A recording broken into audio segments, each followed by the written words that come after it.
I agree with your last comment about the need for the evidence base on this. I think the problem is, having been involved with DEFRA on research projects on grazing, it is incredibly expensive to do proper multifactorial grazing trials, but I think it would be something that would be very, very useful. So I'm going to take that away as a message, I think. Brilliant.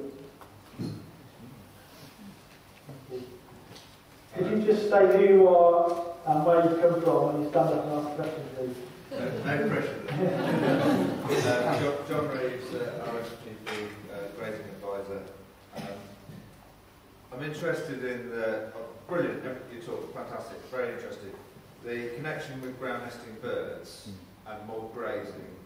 How does that? I haven't got that clear in my head in the sense of nests getting trampled, birds all over vast areas. How does this more grazing fit in with that? I think if you know your site, you know where your most important nesting areas, ground nesting areas were. So the fact that you can control where your cattle are to a greater extent with the system means that you won't be trampling nests, it will be elsewhere. I think the other side of it is that the benefits in terms of soil health that Bob was talking about this morning, I think healthy soil equals healthy ecosystem equals healthy, lots of invertebrates for those chicks.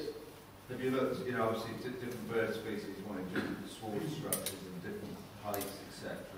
Have you looked at that at all? And chick moving, feeding availability within grass? I haven't looked at that, but I'm just thinking about if you had in the summer a 45-day rest period, you're going to have 45 different lengths of pasture. And within that diversity, you're going to have areas that were stalks, that were left.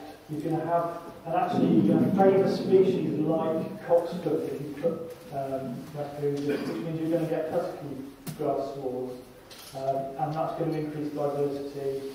You're going to get a lot more inverts with tussocks versus cockspur. I mean, if we could have a lot more cockspur in the place to ryegrass in this country, it would have a massive impact on the ecosystem.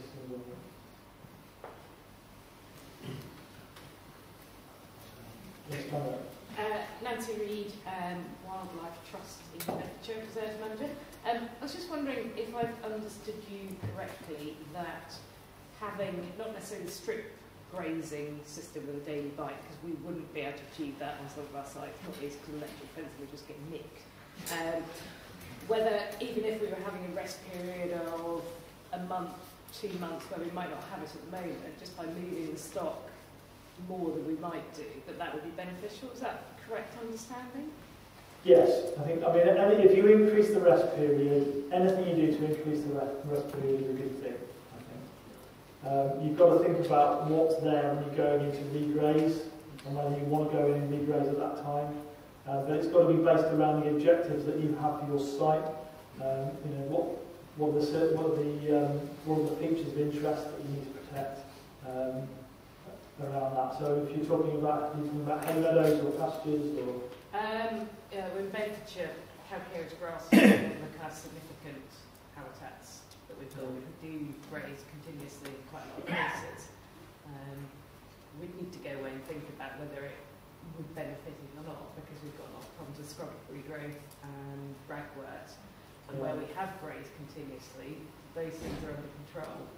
Yeah. Maybe at the expense of other things, I'm not sure, but I guess it's balancing up the needs, like you say. Sure, I mean they're either under control or they're just in rosette form, I suppose. Well, yes, yeah. Preventing the spread, which is important. Yeah, I think the other option that you've got in those situations is more permanent electric fences, so you can divide your pastures up, say, with small wooden posts, and have high tensile steel electric fence that's going to be a lot harder to cut, take away, you can't pull the post out of the ground. Try it. David Martin from the technical advice team. It was interesting what you said about leaving, rather than hay cutting, leaving grass sort of longer. I can see how that could have benefits for diversity of plants and possibly the single hay cut. But how does it stack up in livestock nutritional terms? Because quality tends to drop off in terms of things like nitrogen and you get more undigestible fibre and that sort of thing compared with like a short road period. Yeah. Sorry? I'll repeat the question. So, how does grazing older pasture that you've let go to seed and maybe you've gone over, maybe you're saving it for the winter or stockpile forage? Two things I'd say is the regrowth you get after a hay cut, if you left that until late winter, usually I found this year that's still quite green. There's quite a nice balance of starch and protein in terms of what you're taking in that regard. I think if you're running a beef system, actually, if you've got quite a lot of, quite often what grazing animals lack in our grazing systems is dry matter. And I don't think it's a huge problem. I think you're going to have, if you've got legumes within the crop, they're going to stay green anyway. And I think as long as you've got that diversity in the pasture, I don't think it'll be a problem. You might not finish livestock at those points in time, and you might have to finish them with age. But if we've got, we probably weren't finishing livestock on these systems anyway. You look at some of the mob grazing specialists abroad, and they're actually harvesting seed heads. You watch the cattle go into a strip, and they'll actually all go along and they're just eating the seed off the top. It's like a giant organic combine that's just taking all that grain. And now fattening, and one of the things that's been said about that, this is actually not pasture fed, it's grain feeding, isn't it? But green grain, I suppose. But so I think you can plan it for what you need at that time of year. I suppose if you could stop grazing it, you could stop graze it and then close it up again, and you shorten that growth period. And the fact that you've got a rotation means that you potentially have other land to go back to that's not of that length. So after your 40 days rest, you might have some you can go back to that's greener and whatever your requirement is at that time. Right. Can I just make a comment there?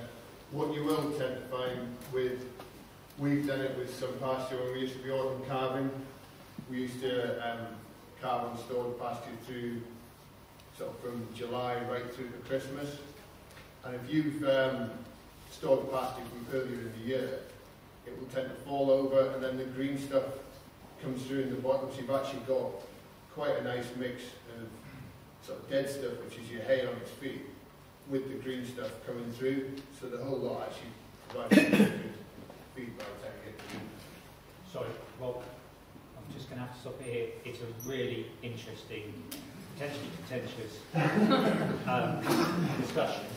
But if we want to get through today, I'm going to have to stop it for lunch. This is something, a conversation we can continue over lunch. We've got about 3/4 of an hour. And I do really want to keep us to time. What I will say during lunch also, please, I understand that there are a few people who have swapped their places for tomorrow's visit. It's really important that we don't want you to do that, because we need to know who's coming so we can keep an eye on whether we've got everybody, so we don't go without people, and that we also bring everybody back. So if anybody has swapped a place, please let Catherine know, but please want to try and keep that down to an absolute minimum, because logistically it can be a bit of a headache. Just want to add that the course I went on, the Political Management course in the autumn, run by Bridge and Ag, there's some details in the Dropbox folder of other courses from Bridge and Ag. And if you message either Natasha from there, or if you get in touch with me, then we can sort of get a demand together for maybe putting on another course that might be focused more on nature conservation and how this is being applied to nature conservation in sensitive sites abroad, and bring somebody like Kurt Gazzio in from the States who ran the last course to do something like that. So if there's an interest there, get in touch.